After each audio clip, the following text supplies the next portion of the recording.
"We need fresh perspectives for our next launch," she explained during my termination. "Someone who understands current market trends." My name is Tyler, 41 years old.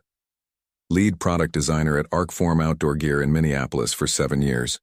Or at least I was until that Thursday morning when Elena called me into her office with Heather from Human Resources already seated beside her. I'd felt it coming for months, ever since Elena took over as creative director, bringing her glossy magazine aesthetic to our rugged outdoor brand. Everything I designed, practical, durable, built for actual mountains, suddenly wasn't forward-thinking enough. "Your work lacks the innovation we need moving forward," Elena continued, sliding the termination papers toward me with perfectly manicured nails that had never gripped a climbing rope. I nodded, kept my face neutral. 7 years of my designs had built this company's reputation among serious outdoorsmen. The Pathfinder series backpacks were my creation. The modular jacket system that won 2 international design awards. Mine. But none of that mattered now. I thanked her for the feedback, packed my sketchbooks, unplugged my tablet, and walked out. What Elena didn't know, I'd been quietly developing a portfolio on my own time. Designs Arcform had rejected, claiming they were too experimental or not aligned with our demographic. Designs I still believed in. As I drove home, my phone buzzed with a text from Brian in product development. This place just made the biggest mistake of its corporate life. I learned design at my grandfather's workbench in Duluth. He made custom wooden canoes, teaching me how function determined form. No wasted space, no superfluous details, just purpose made physical. I carried that philosophy through design school and into my career. When I joined Arcform, they were struggling, good products with poor design execution. I rebuilt their entire aesthetic from the ground up. The CEO back then, James, understood what I was doing. "Make stuff that works first, looks good second," he'd said. "The people who actually use our gear will notice." He was right. Within 3 years, our sales had doubled. Outdoor enthusiasts trusted the brand because the product solved real problems. The Pathfinder backpack line balanced weight distribution so perfectly that professional guides specifically requested them for extended treks. The thermal shift jacket system adapted to temperature changes without adding bulk, award-winning innovation born from understanding actual needs. Then James retired. The company brought in Vivian as CEO, who hired Elena from the fashion industry to elevate the brand. Suddenly, meetings were about aesthetic direction rather than performance specs. My designs were questioned, then sidelined. The newer designers, mostly fresh graduates with digital portfolios but no field experience, started getting the prime projects. 3 months ago, I submitted concepts for our next generation of weatherproof gear. Elena dismissed them as uninspired. The following week, I saw her present remarkably similar concepts to the executive team, credited to Justin, her recent hire from a luxury brand. That night, I called Thomas, an old friend who'd moved to Ridgeline Supply, Arcform's biggest competitor, as their materials specialist. "How's your contract looking these days?" he asked after I explained the situation. "No non-compete," I replied. "James thought they were unethical." Thomas went quiet for a moment. "Interesting. Very interesting." The termination package was generous enough. 3 months' salary and extended benefits. Professional courtesy for 7 years of service. I signed the papers without argument and drove home in silence. My apartment felt different that afternoon. Smaller, yet somehow more open. I sat at my drafting table and spread out the sketches Elena had rejected over the past year. There were 12 collections in total, each one meticulously detailed, each solving specific problems for serious outdoor enthusiasts. Rain tapped against the window as I studied them. I'd been designing as if I still worked for the old Arcform, the one that valued function and durability. But that company didn't exist anymore. It had become something else, chasing trends instead of serving needs. My phone rang at 7 p.m. Melissa Hargrove, creative director at Ridgeline Supply. "Thomas mentioned you're available," she said without preamble. "Says you're the real talent behind Arcform's golden years." I said nothing, just waited.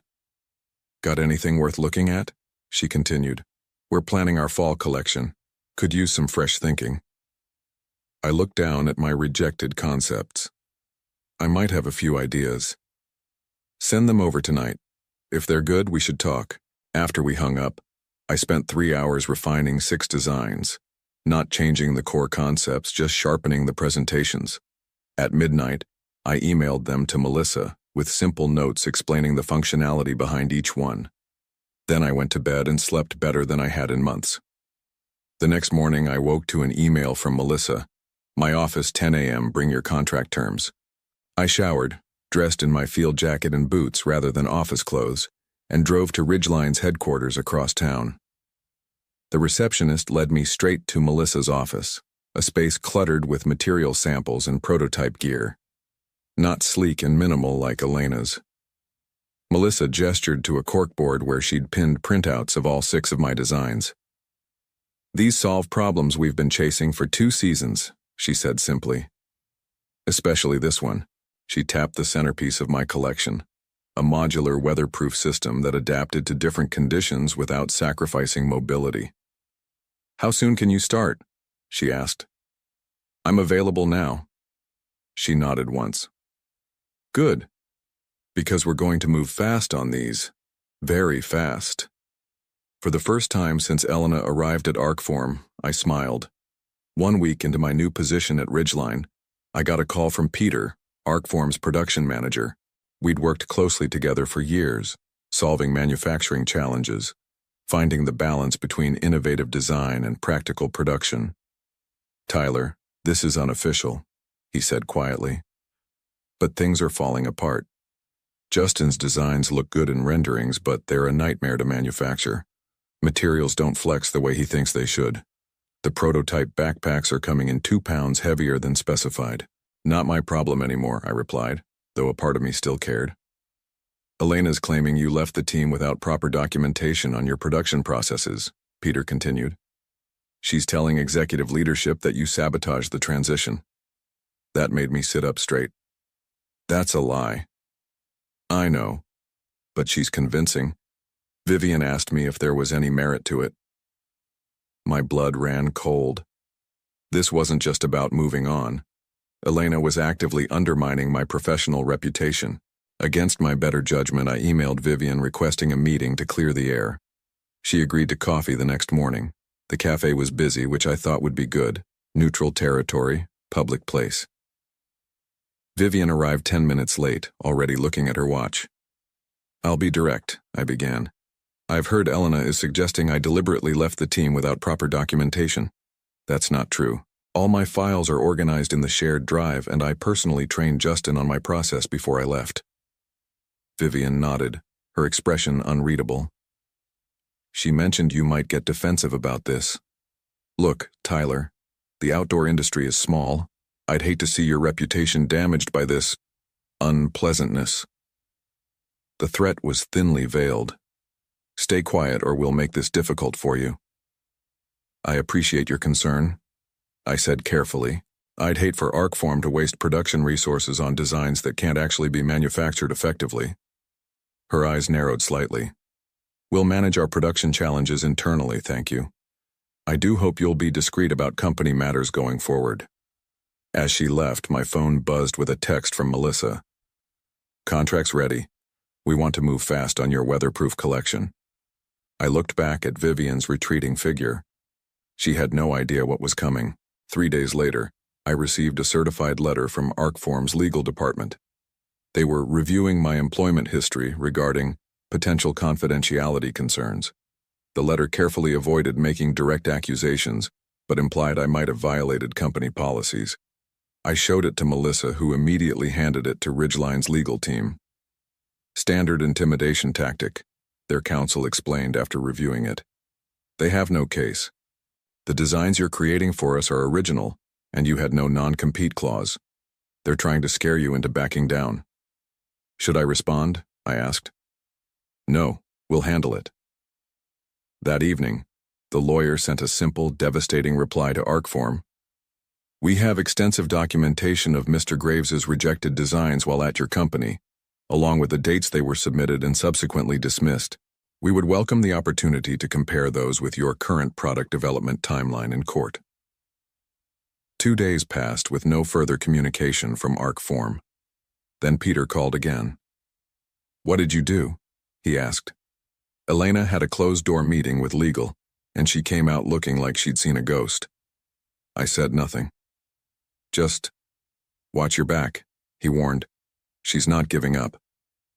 2 days later, Thomas invited me to lunch. We met at a burger place downtown, far from both our company's headquarters. "You need to see this," he said, sliding his tablet across the table after ordering. It displayed Arcform's internal marketing brief for their fall collection. Somehow Thomas had gotten his hands on it. I scrolled through and stopped cold when I saw the mock-ups. They were my designs, the exact concepts Elena had rejected 6 months ago, now rebranded as the Elevation Series, with Justin's name listed as lead designer. "They're planning to launch in September," Thomas said quietly. "Full marketing push, they've already ordered materials." The realization hit like a physical blow. She rejected these designs knowing she'd use them later. She just didn't want me to get the credit. Thomas nodded. "Looks that way. But here's something else you should know." He took the tablet back, opening another document. "Ridgeline is planning to fast-track your collection. Melissa convinced the CEO to move up production.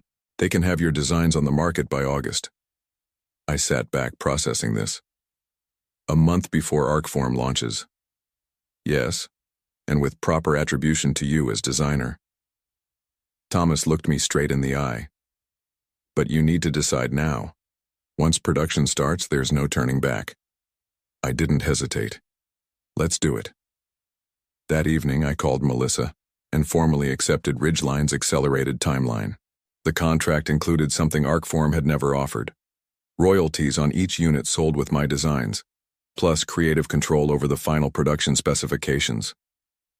"We're calling it the Summit Series," Melissa explained, "and we want your name featured in the marketing." 2 days later, I signed the paperwork in Ridgeline's headquarters and handed over my complete design files, not just concepts, but detailed production specifications, material requirements, and manufacturing guidelines.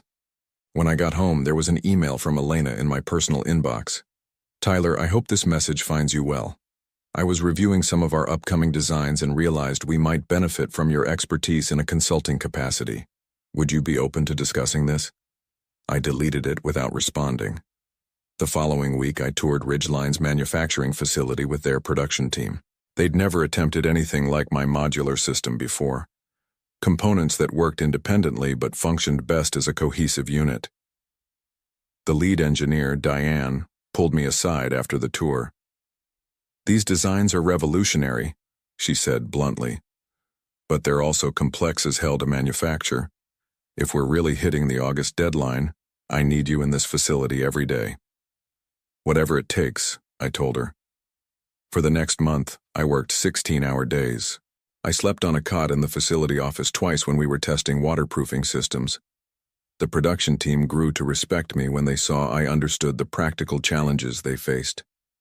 Unlike Elena, I didn't dismiss manufacturing concerns as someone else's problem. Halfway through the process, I received another email from Vivian. "We should discuss your current activities for your own professional future." Another threat.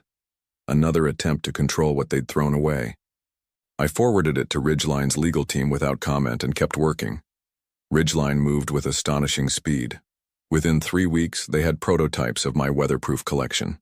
I spent days in their workshop, fine-tuning details, working directly with their production team to ensure every specification was perfect. The Summit Series consisted of 5 interconnected products: a modular backpack, all-weather outerwear with removable components, adaptable footwear, ergonomic camping equipment, and specialized accessories. Each piece worked independently but functioned best as a system, something I'd been trying to get Arcform to understand for years. Melissa brought me into marketing meetings, something Elena had never done, and listened when I explained the practical benefits that should be highlighted. "These aren't fashion statements," I told their team. "They're tools for people who depend on their gear in extreme conditions." In late July, whispers started circulating in the industry. Retailers who'd gotten preview samples of the Summit Series were impressed. Online forums buzzed with speculation about Ridgeline's unexpected direction. Then came the call from Peter at Arcform. "Tyler, did you—" He stopped abruptly. "Never mind. I shouldn't be asking." "What's happening over there?" I asked, though I could guess. "Vivian saw Ridgeline's preview catalog," Peter said quietly. "The Summit series is remarkable. Elena is in full panic mode, claiming they stole concepts from us." I remained silent. "The thing is," Peter continued, "we both know these aren't stolen from Arcform's current concepts. They're your original designs, the ones Elena rejected, aren't they?" "I can't comment on that," I replied carefully. "You don't have to," Peter said. "Your name is on them, clear as day in the catalog. Designed by Tyler Graves, former lead designer at Arcform. It's brilliant." The following day, Vivian herself called. I let it go to voicemail. Her message was terse. "Tyler, this is unprofessional. We should discuss this situation immediately." Instead, I drove to Ridgeline's headquarters for the final product launch meeting. The marketing campaign was ready. The manufacturing lines were set. In 2 weeks, the Summit series would hit specialized retailers nationwide. 1 month ahead of Arcform's planned launch of the suspiciously similar Elevation series. The night before our launch, I couldn't sleep. 7 years at Arcform. Countless prototypes. Hundreds of sketches. All that work had led to this moment. Not the way I'd expected, but maybe the way it needed to happen. At 5 a.m., unable to rest, I drove to a trail outside the city.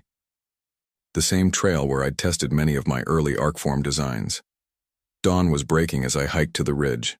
The air was cool and damp, exactly the conditions my weatherproof system was designed to handle.